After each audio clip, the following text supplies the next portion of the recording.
inform their homeowners of this process. You know, you can't get letters from the lawyers until you're told that you get it. You can go through this process. For instance, outside of collecting the fees, I mean, there are normal assessments. If there's any other fines or stuff, they would have to be notified that they have the right to dispute this in front of arbitration. No cost arbitration to the county. Well, I think that's what we're hopeful part of this information session is, you know, that we're getting out the law to the residents and to the consumers. But there is no mandate in the law itself that says, you know, as part of a collection of fees or a dispute, that a consumer need to be notified of this law. It's like any other law. Unfortunately, citizens are expected to know the whole book of laws. We know that may be unreasonable, but just like the speed limit and parking laws, you're assumed to know them, you know, whether you do or not. Yes? The law seems to be silent on emergency situations where, for instance, a lot of things come up. One that we litigated, someone was engaging their stove and gas was pouring into a condo unit. We needed to go to court right away to get an order to go in to the person's unit. In situations like that where the building could explode, if there's being gas poured throughout it, there's not enough, obviously not enough time to go through the internal dispute resolution, file a claim through our office. We need to go get a court order quickly for a TRO or something like that. What's the commission's position on how we should address that as a representative of the association? Emergencies are emergencies. You're gonna have to deal with them as they come up. I mean, in that situation, if you actually have gas flowing, I imagine your first call is to the fire department. Right. And then they take what steps they deem necessary. You know, so, I mean, again, we're not gonna try to go through all the hypotheticals, but emergency situations are exactly that. Most of those, you never see laws that talk about emergency situations. Right. It's the same as, you know, I always use driving examples because most people understand them.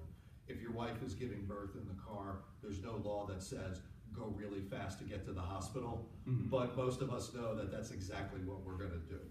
Right, so I just wanted then to clarify who, I guess it's the association, whoever is filing the lawsuit would make the initial judgment of what constitutes an emergency to bypass this law and kind of make a judgment call on that.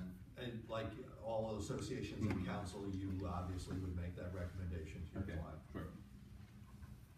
And so I don't have a question, but I wanted to say that I am an advocate of what is happening here, the decision to move forward with this commission. It works, I'm familiar with it, and for homeowners, while the association will make the decisions that it can make to protect itself and the corporation and the whole community as a whole, I think that sometimes having that third party come in to make an interpretation as well kind of smooths things out to keep the association and also the homeowner who is still paying assessments from having to make even bigger expenses by going to court. So while this is new, it works. I can assure you that it really works. So I really hope that it gets an opportunity to get off the ground and really work for common ownership. Good. What about situations of enforcement that are where the remedy occurs within the 30-day period? Otherwise, the enforcement mechanism itself is ineffective, such as towing. In other words, the association follows its procedures, it reaches the decision, the car is in violation, it tows the car. The remedy's already occurred, the damage is arguably already done. It will happen within a 30-day period of the decision to tow it being made. So what's the commission's position on that? When somebody comes to you and says, well, they towed my car, the tow's already occurred, they've already paid the towing fee.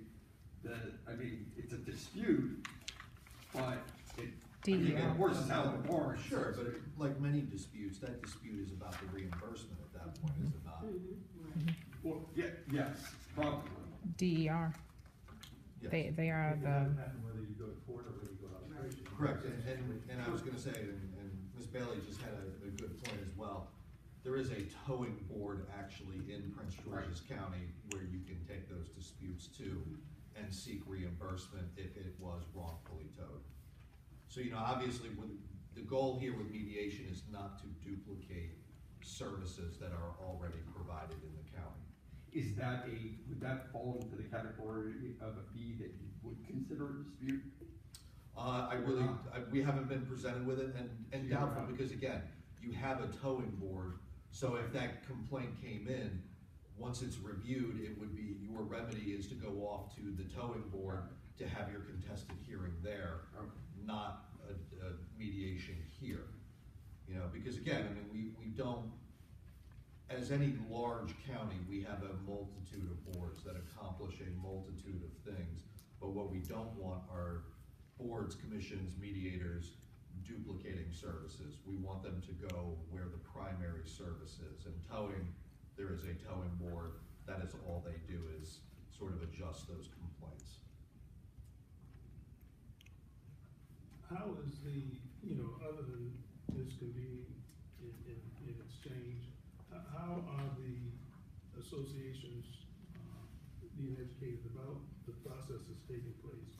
Because right now, my understanding is all education relative to common ownership communities is voluntary among the homeowners associations, so they can either take part and get educated about these things or choose not to. So oftentimes the victim of that uneducated association, or even homeowner in some cases, would be either, it could fall either way. It could be lack of education would play a key role. For example, what was stated about the taxes, that no longer is the county going to go to bat to withdraw any tax levies on these common ownership properties or parcels or so forth.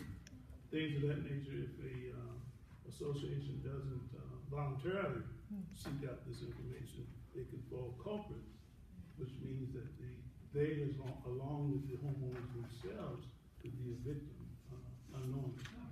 And as a follow-up to that, because it kind of dovetails, I would have wished or hoped that the county had looked at making training of boards mandatory, education mandatory, new laws and new procedures that come to the table, a mandatory part of the process. And I find it interesting that as we look upon new ventures, that we didn't consider that to be paramount, consistent with other counties in the surrounding jurisdiction. So I'm interested as to how HOAs and condos associations are being educated on this. Clearly, if they don't have to know, then it's to the detriment, I would think, of homeowners like myself. Well, let me say this, but then if the management companies are now required to register, you're using that venue to communicate that information out, I'm assuming, correct? A lot of this, you're using that avenue in addition to others. And it would only make sense and be beneficial to think to the management company to make sure that they pass that information along. It would, to me, it would not be wise to do anything other than that, I would think. What is the I website? think it's, I don't see it.